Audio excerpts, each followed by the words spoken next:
Today we are going to deal with a very relevant topic.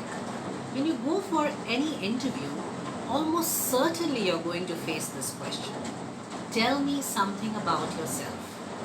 Not only is this the most favorite question of the employer, but it is also the quickest and easiest way for any employer to get maximum information about a candidate. So we definitely, most definitely, need to prepare for this interview question whenever we are about to face any interview, regardless of whether you're a fresher or an experienced candidate. So in today's video, we are going to look at how we are going to address this most definite question of any interview session. Now let's deal with the all-important question. Tell me something about yourself. I have divided this question or the answer to this question into 8 main categories, 8 broad categories. The categories are your name, your place of residence, where you belong from. Third, your education. Fourth, your work experience. Followed by details on your family. Talk about your family. Next, you can talk about your strengths. What are you good at? Followed by, finally, your hobbies. One additional input I would like to add is, if you want to talk about it or if you follow something like this, then you can speak about what you strongly believe in or a cause you support. The answer to this question is divided into 8 categories. The first being your name. So if I need to introduce myself in any interview, I will say, my name is Chaya Shetty. Yes, you need to say your full name. You can structure the sentence as my name is or I am. Avoid using words like myself. That sounds very often people use it, but it's not the right way to introduce yourself. At the same time, if you would have observed, I said my name twice. That is for impact, so that the interviewer is able to register your name. Yet again, don't assume that your name is already mentioned on the resume copy, so you don't need to say your name. The interviewer must have gone through rounds of interviews through the day. He is definitely looking forward to hearing every level of detail from you, from your mouth. So make sure you say your name twice for emphasis. It's just a little trick which will help you to ensure that your name registers with the person sitting across the table. The second point is your place of residence. Why is this important? Very often people do check the comfort with which you can travel to the workplace. So they would want to know how far or how close to the place of work the person resides. So if you want to capture that, you can always say, I live in Mumbai and I stay, say for example, Malad or Bandra, whichever is your place of residence. Originally, I am from Karnataka. Or if you're born and brought up in Mumbai, you could structure your sentences. I have lived all my life in Mumbai. I'm born and brought up in Mumbai. And I live currently, or my current place of residence is Bandra. The next important aspect in your introduction would be your education. Your highest qualification to your last highest qualification is how you need to go. Proceed backwards. Don't start with your schooling and then graduation and then your PG. If your highest qualification is your post-graduation, talk about that first. You can just mention your qualification or your degree, which university you have done it from, and which university, where is that university located. That's enough. Sum it up in this manner. So for example, you can say, I have done my MBA from IIM Institute of Ahmedabad. Period. Okay? You would also want to add where you've done your graduation from. So you could additionally add that line. Again, just the 3 basic points. your degree and the institute name and the location. Where is that institute located? That would suffice. The next point which we are going to look at in our introduction is our work experience. Now obviously freshers don't have any work ex. So they need to focus or elaborate on their qualification aspect. But those who have worked in the industry or those who have a prior work ex, they need to focus on the most recent stint, the most recent job opportunity that they were a part of, and then go backwards. Again, stick to your role, what was your designation, and the name of the organization.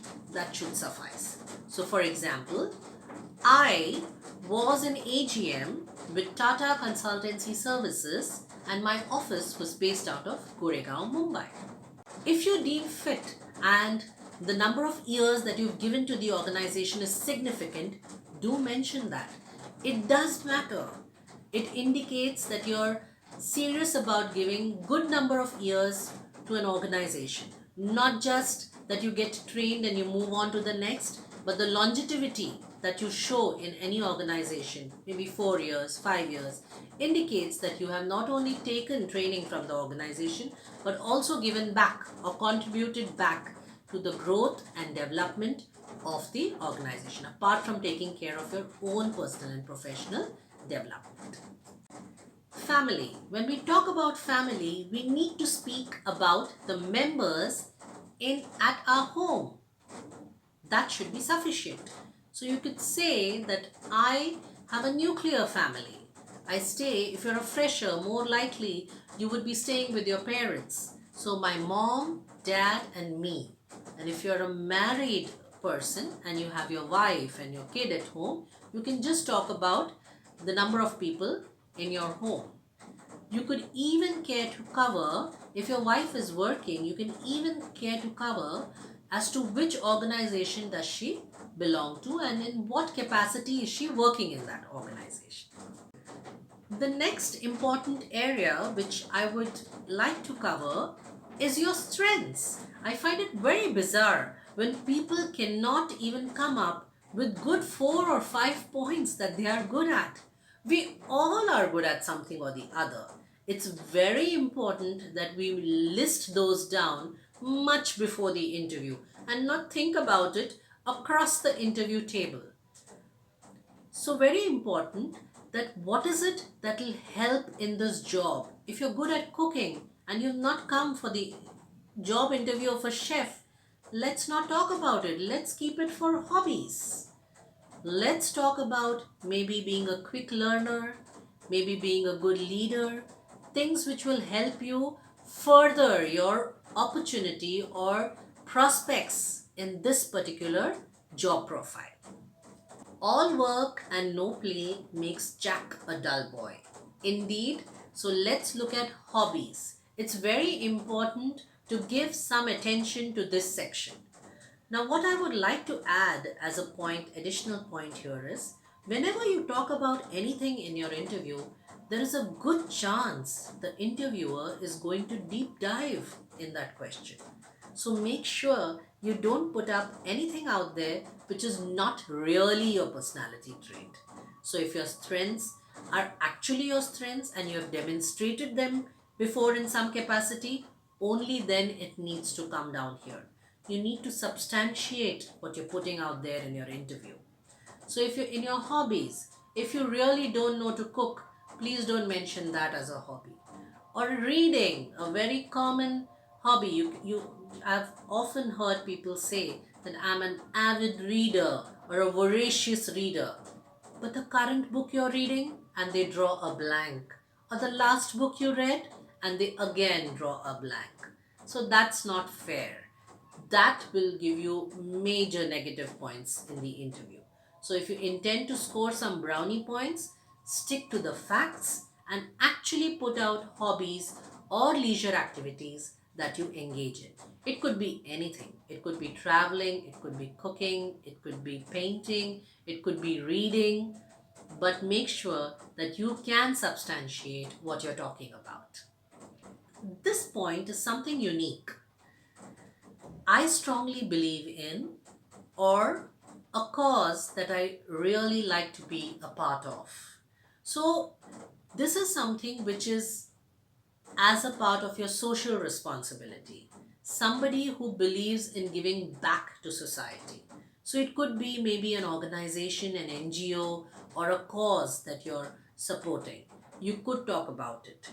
Or it could be related to a quote or a phrase that you firmly believe in. So, for example, I firmly believe in not talking about your problems as much as heading out there and looking for solutions. So, it is better to light a candle than to curse the darkness. So, this approach has helped me a lot in life, and I firmly believe in this. So, as an added point, instead of saying that my you could position it as I strongly believe in, or a thought which I have embraced in my life and has helped me in my life.